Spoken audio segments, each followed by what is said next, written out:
비쌀수록 조금 더 좋을 수는 있을 것 같아요. 보형물의 완성도가 꽉 찼는데도 밑에서 이제 자연스럽게 내려가기도 하고 촉감도 좋아진 거죠. 궁극의 보형물은 성형외과 전문의 김국현입니다. 가슴 확대에 있어서는 보형물이 필수적으로 필요한데요. 오늘은 그 보형물에 대한 정보를 자세하게 알려드리도록 하겠습니다. 최근에 많이 사용되는 보형물은 미국에서 나온 모티바나 미국의 멘토사에서 나온 엑스트라 스무스, 프랑스에서 나온 세빈의 인테그리티, 이런 보형물이 많이 사용되고 있는데 공통점이라고 본다면 세 개가 다 라운드 타입의 보형물이고 표면은 스무스하고 세 번째는 꼭 중요한 게 충전율이 100%에 가깝게 꽉 찬 보형물이라는 거거든요. 최근 추세의 보형물들은 충전율이 높으면서도 부드러운 보형물이라고 할 수 있겠습니다. 모티바 같은 경우는 좀 꽉 찬 정도가 제일 있는 것 같아요. 보형물이 섰을 때 이제 밑에 부분을 잘 늘려주는 힘이 좀 세다고 생각을 하거든요. 유륜에서 밑선까지가 좀 풍만한 가슴, 그 다음에 가운데가 좀 먼 사람이 잘 모일 수 있는 가슴을 만들기에 좀 용이한 보형물이라고 할 수 있겠습니다. 모티바가 사이즈가 되게 다양해요. 촘촘하고 간격도 작고 되게 높이도 되게 다양하거든요. 그러면 양쪽 가슴의 사이즈를 비슷하게 만들어줄 수 있고 모양이 다른 환자에서도 모양을 좀 잡아주는 데 유리하고, 그다음에 날씬하신 분들 흉곽이 작은데 최대한 크게 만들 때도 조금 더 유리할 수 있다고 생각합니다. 멘토 보형물이라고 하면서 가장 촉감이 좋다 이렇게 알려져 있거든요. 외피가 얇으면서도 오히려 잘 늘어나서 파열률을 좀 막아서 촉감도 좋아지고 완성도를 높인 제품이니까 촉감이 되게 중요하신 분들은 선택할 수 있겠습니다. 세빈의 인테그리티는 멘토와는 조금 반대로 마이크로 텍스처 표면을 가지고 있고 최근에는 이제 스무스 텍스처라고 하는데요. 외피가 좀 단단해서 안정적인 느낌을 줄 수 있거든요. 조금 차이가 있다고 말씀드리면 되겠습니다.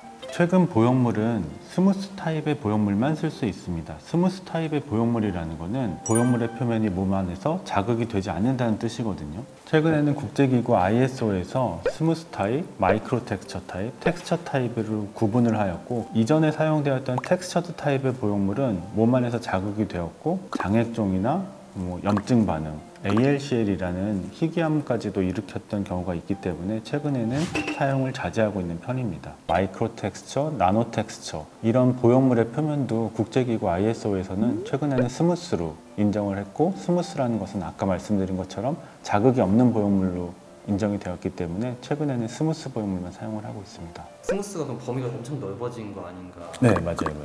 그럼 지금 현재 많이 쓰는 스무스는 그러면? 최근에도 두 가지가 다 많이 쓰여요. 그냥 스무스도 많이 쓰이고 스무스 텍스처라고 불리는 그것도 많이 쓰이고 거의 비슷하게 쓰이는 것 같아요. 보형물이 과거보다 커졌다고 이제 말씀을 하시는데요. 신체 조건도 많이 바뀐 것 같고 환자분들의 요구도 좀 많이 바뀐 것 같아요. 보형물의 충전율도 예전에는 80%, 85%, 지금에는 거의 95% 이상의 꽉 찬 보형물들이 많기 때문에 예전에 느꼈던 촉감보다는 조금 더 내 가슴을 만지는 것처럼 느껴질 수 있고, 특히나 날씬한 사람들이 보형물의 크기를 키웠을 때 보형물의 충전율이 좀 떨어져서 생기는 리플링 현상이나 아니면 비쳐 보이는 현상들이 줄었기 때문에 조금 더 만족도가 높아진 것도 있는 것 같습니다. 기술력이 발달해서 그런가요? 예전에는 충전율이 높으면 너무 단단했어요. 특히나 라운드 타입의 보형물이 너무 단단하면 위에서 가슴이 이렇게 볼록하게 보이고 그 촉감도 너무 단단하고 그랬는데 실리콘 젤이 많이 발전을 하면서 보형물이 꽉 찼는데도 밑에서 이제 자연스럽게 내려가기도 하고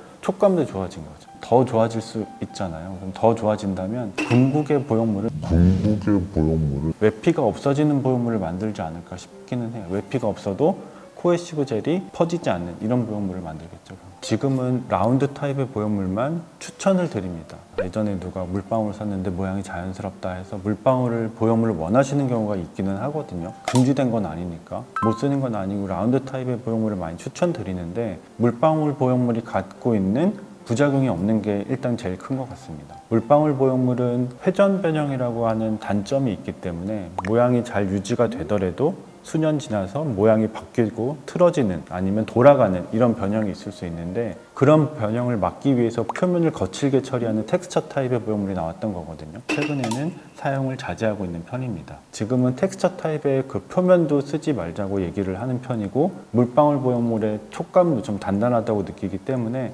둥근 형태, 스무스 타입의 보형물을 훨씬 더 많이 사용을 할 수밖에 없습니다. 둥근 형태가 더 모양에도 유리한 게 맞나요? 누우면 물방울은 누운 상태에서 또 이렇게 약간 밑에가 높잖아요. 그럼 그것 때문에 이제 내 가슴이 이렇게 위로 올라가는 모양이 오히려 조금 더 밥그릇같이 환자분들은 좀 부자연스럽게 느끼거든요. 누우면 퍼지는 보형물, 그 다음에 쓰면 내려가는 밑에가 커지는 보형물이 더 움직임에 자연스럽다고 생각합니다. 최근에는 다시 실리콘젤을 사용하는 이유는 생리식염수 같은 경우는 증발을 조금씩은 할 수 있고 새기도 하고, 그렇게 되면은 충전율이 점점 낮아지는 부작용이 생길 수 있죠. 예전 실리콘젤하고 다르게 코에시브 젤인데요. 코에시브 젤은 터져도 새지 않고 모양을 유지할 수 있어서 점도가 높은 보형물이어서 훨씬 더 안전하다고 생각하는 거고, 혹시라도 파열이 되더라도 너무 걱정은 안 하셔도 될 것 같습니다.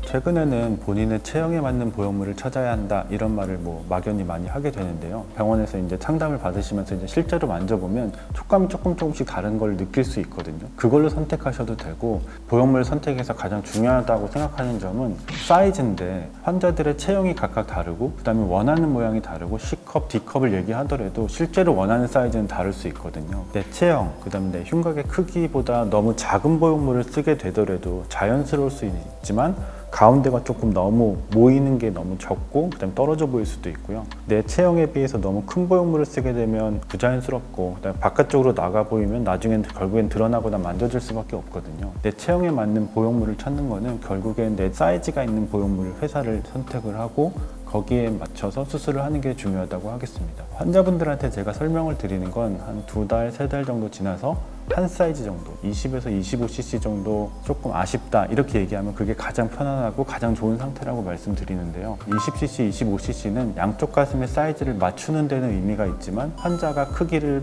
변화를 느끼는 정도는 아니라고 해요. 크기보다는 체형에 맞는 사이즈를 잘 선택하는 게 가장 중요하다고 할 수 있겠습니다. 가슴 성형은 보형물의 선택, 그 다음에 사이즈의 선택도 중요하고 또 의사 선생님과 병원의 선택도 중요한 만큼 많은 상담을 다녀보시고요. 심사숙고하셔서 결정하시길 바라겠습니다.